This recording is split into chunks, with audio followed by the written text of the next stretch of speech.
தூய்மை பணியாளர்கள் வஞ்சிக்கப்படுகிறார்கள். எனவே திராவிட முன்னேற்ற கழகம் தனது தேர்தல் அறிக்கையிலேயே இதை வாக்குறுதியாக கொடுத்திருந்தது. ஸ்டாலின் கைப்பட லெட்டர் எழுதியிருக்க தூய்மை பணியாளரை அரசு பணியாளராக மாற்றலாம், மாநகராட்சி ஊழியர்களாக மாற்றலாம். அப்படி இருக்கையில் அவர்களோடு பேச்சுவார்த்தை நடத்தி இந்த பிரச்சனையை சுமூகமான ஒரு முடிவுக்கு கொண்டு வர முடியும். ஆனாலும் கூட தூய்மை பணியாளர்களை பழிவாங்கும் நோக்கத்தோடு அவர்களை தொடர்ந்து போராட்ட களத்திலே அவர்களை துன்புறுத்த இந்த அரசாங்கம் நினைக்கின்றது. அது மட்டுமல்ல, அவங்களுடைய நியாயமான கோரிக்கையை ஏற்றுக்கொள்ள வேண்டும். நாங்கள் தூய்மை பணியாளருக்கு ஆதரவா. இந்த நிலை சென்னை மாநகராட்சி மட்டுமல்ல, கோவை மாநகராட்சி, தமிழ்நாடு முழுக்க இருக்கக்கூடிய எல்லா உள்ளாட்சி அமைப்புகளிலும் தூய்மை பணியாளர்கள் தூய்மை பணியிலே அதில் தனியார்களை ஈடுபடுத்துவதை நாங்கள் எதிர்க்கிறோம். தூய்மை பணியாளர்களை அரசு ஊழியர்களாக மாற்ற வேண்டும். அவருடைய போராட்டத்துக்கு எங்களுடைய தார்மீகமான ஆதரவை தெரிவித்துக் கொள்கிறோம். பட்டியல் சமுதாய மக்களுக்கு துணை நிற்போர் அப்படிங்கிற ஒரு பிம்பத்தில் இருக்கிற விடுதலை சிறுத்தைகள் கட்சியினுடைய தலைவர் இது தொடர்பா பெரிய அளவில் எதையும் எதிர்வினை ஆற்றாமல் இருக்கிறார். இல்ல, விடுதலை சிறுத்தை கட்சி அப்படிங்கிறது திமுகவினுடைய ஒரு அங்கமாக மாறிவிட்டது. உங்களுக்கு தெரியும், அவர் திருமாவளவன் அவர்கள் மட்டும்தான் அவங்க கட்சி சின்னத்தில் போட்டிக்கிட்டார். அவங்க கட்சியை சார்ந்த ரவிக்குமார் திமுக சின்னத்தில் தான் போட்டிக்கிட்டார். திராவிட முன்னேற்ற கழகம் தன்னுடைய கூட்டணி கட்சிகளை கபலீகரம் செய்துவிடும்.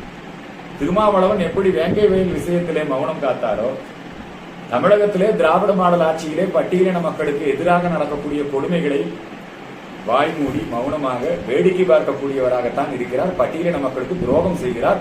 குறிப்பாக சென்னை தூய்மை பணியாளர்களுக்கு துரோகம் செய்கிறார் திருமாவளவன். ஓகே, அது ஒரு பக்கம் இருக்கு. அடுத்தது, கம்பன் கழகத்தினுடைய 25ஆம் ஆண்டு விழா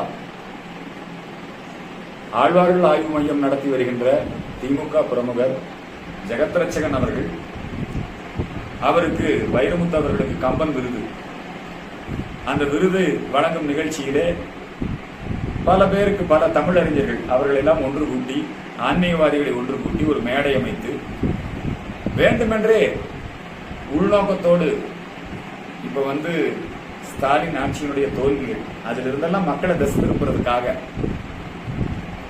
அவங்க இப்ப வேணும்னா என்ன பண்ணிருக்காங்கன்னா, வைரமுத்து வச்சு கம்பராமாயணத்துல நம்முடைய எம்பெருமான் ஸ்ரீ ராமச்சந்திரமூர்த்தியை அவர் பைத்தியம், அவர் குற்றவாளி அப்படிங்கிற மாதிரி பேசுறார். ஏற்கனவே வைரமுத்து இப்படி தொடர்ந்து ராமனை அவமதிப்பவர், ஆண்டாள் தாயாரை அவமதித்தவர், மீட்டு விவகாரத்திலே அவர் மீது ஏராளமான குற்றச்சாட்டுகள் உண்டு. அதனால அப்படிப்பட்ட ஒருத்தனுக்கு போய் கம்பன் விருது வழங்குவதே தப்பு. அதுல போய் இவங்க இப்படி பேசியிருக்காங்க. இது வெறுப்பு பேச்சு, ஒட்டுமொத்த ராம பக்தர்களை அவமதிக்கும் பேச்சு. இந்த பேச்சு சட்டப்படி தண்டனைக்குரிய ஒரு குற்றம். எனவே அரசாங்கம் அவர் மீது நடவடிக்கை எடுக்க வேண்டும். காவல்துறையிலே நாங்கள் புகார் கொடுத்திருக்கிறோம். இதை வலியுறுத்தி தமிழகம் முழுக்க நாங்கள் போராட்டம், ஜனநாயக அறப்போராட்டம் நடத்த இருக்கிறோம். ஏற்கனவே இன்னொரு விஷயத்துல திரு பொன்முடி அவர்கள் சைவம், வைணவம், இந்து சமய சின்னங்கள், திருநாமம், திருநீரு இவை குறித்தும் பெண்களை குறித்தும் ஆபாசமாக கொச்சையாக பேசினார். திமுகவினரே அவரை கட்சியிலிருந்து நீக்கிட்டாங்க. அதாவது கட்சி பொறுப்பு அவருக்கு பறிக்கப்பட்டது. ஆனா மந்திரியா இருக்கிறார். நாடு முழுக்க நாங்க 100க்கும் மேற்பட்ட இடங்கள்ல நாங்க புகார் கொடுத்திருக்கிறோம். காவல்துறை எந்த நடவடிக்கையும் எடுக்கல. நீதிமன்றம் தானாக முன்வந்து நடவடிக்கை எடுத்து அவர் மீது வழக்கு பதிவு செய்தது. காவல்துறை அந்த வழக்கை பதிவு செய்த பிறகு அவர்கள் விசாரித்து விட்டு என்ன சொல்றாங்கன்னா, இப்ப என்ன அறிக்கை தாக்கல் பண்ணிருக்காங்கன்னா, நாங்கள் அந்த 100க்கும் மேற்பட்ட புகார்களை விசாரித்தோம்.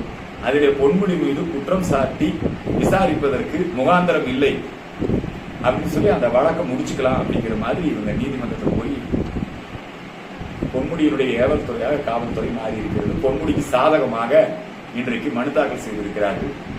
இதை நீதிமன்றத்தில் இப்ப நாங்களும் ஒரு பார்ட்டியா போகணும். இது ரொம்ப தவறு, அதிகார துஷ்பிரயோகம் இங்கே நடக்கிறது. இந்த விஷயத்திலே பொன்முடி தண்டிக்கப்பட வேண்டியவர். நீதிமன்றம் தானாகவே எஃப்ஐஆர் பதிவு செய்ய சொல்லி நீதிமன்றமே இதை நடத்த வேண்டும் என்கின்ற வேண்டுகோளை நாங்கள் முன்வைக்கிறோம். அது சிக்கந்தர் மலை அல்ல, அது முருகனுக்கு சொந்தமான மலை. அங்க ஆடு கோழி பலியிடக்கூடாது என்கிற வழக்கை தாக்கல் செய்திருந்தார். அந்த வழக்கை நீதிமன்றத்தினுடைய அமர்வு விசாரித்துக் கொண்டிருக்கிறது. அங்க ஆடு கோழி பலியிட வந்தவங்களை தடுத்ததே இந்து சமய அறநிலையத்துறை அதிகாரிகள் தான். அவங்க தான் வந்து இதுல புகார்தாரரே. நாங்க ஆர்எஸ்எஸோ இந்து முன்னணியோ நாங்க போய் தடுக்கல. ஆனா இப்ப அப்படியே பல்ட்டி அடிச்சிட்டாங்க.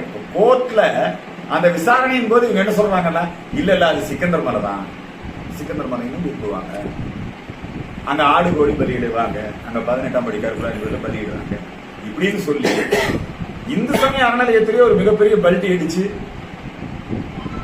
முருகனுக்கு துரோகம் செய்திருக்கிறார் கோயில் நிர்வாகம்.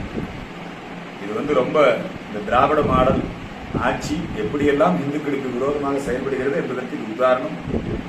இதை நாங்கள் நீதிமன்றத்திலும் போராடுவோம், மக்கள் மன்றத்திலும் போராடுவோம் என்பதை தெரிவித்துக் கொள்கிறோம். இந்து சமய அறநிலையத்துறைக்கு எங்களுடைய வன்மையான கண்டனத்தை தெரிவித்துக் கொள்கிறோம். ஆகஸ்ட் 14 இந்திய 6 கோடி இந்துக்கள் ஒரே நாளிலே அகதியானார்கள். 2 கோடி பேர் இந்தியாவுக்கு அகதிகளாக வந்தார்கள். 10 லட்சம் பேர் கொல்லப்பட்டார்கள். இந்த நாடு மத அடிப்படையிலே பிரிக்கப்பட்டது. இனி ஒரு பிரிவினை நிகழக்கூடாது அப்படிங்கிறதுக்காக பாரத மாதா வழிபாடு, கொல்லப்பட்ட இந்துக்களுக்கு ஒரு அஞ்சலி நிகழ்ச்சி, பிரிவினைவாதத்திற்கு எதிராக சபதம் ஏற்கக்கூடிய ஒரு நாளாக ஆகஸ்ட் 14 நாம் கொண்டாடுகிறோம். மத்திய அரசாங்கம் ஆகஸ்ட் 14ஆம் தேதி நடைபெற்ற துயரங்களை எல்லா தபால் அலுவலகங்களிலும் அந்த படங்களை காட்சிக்கு வைக்கிறார்கள். பொதுமக்கள் அனைவரும், அரசாங்கமே, மத்திய அரசே பிரிவினையின் துயரம் என்கிற அந்த தலைப்பிலே அப்பொழுது எடுக்கப்பட்ட ஆவணங்கள், படங்கள் இவைகளெல்லாம் காட்சிக்கு வைக்கப்படுகிறது. அனைவரும் சென்று அதை பார்க்க வேண்டும் என்கிற கோரிக்கை இந்த நேரத்திலே முன்வைக்கின்றோம். படம் வந்துகிட்டு இருக்குது. அங்கே நம்முடைய கிருஷ்ணர் அவதரித்த இடத்திலே கிருஷ்ணருக்கு பிரம்மாண்டமான கோயிலை கட்ட வேண்டும் என்கிற கோரிக்கையை இந்த நேரத்திலே முன்வைக்கின்றோம்.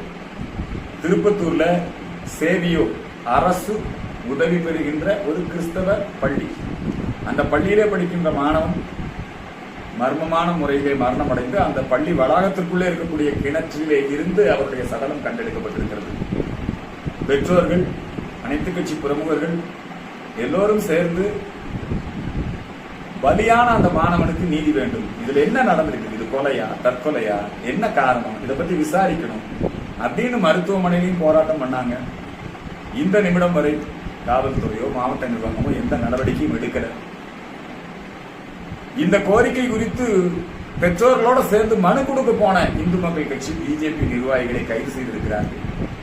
இது மிகவும் அராஜகம், அநீதி. கள்ளக்குறிச்சியிலே ஸ்ரீமதி என்கிற ஒரு மாணவி பலியான போது அது கொலையா தற்கொலையா, எவ்வளவு பெரிய கலவரம் நடந்தது. ஒரு கிறிஸ்தவ பள்ளியிலே ஒரு மாணவன் மர்மமான முறையிலே இறந்து கிடக்கிறான். 3 நாள் கழித்து சடலத்தை எடுக்கிறார்கள்.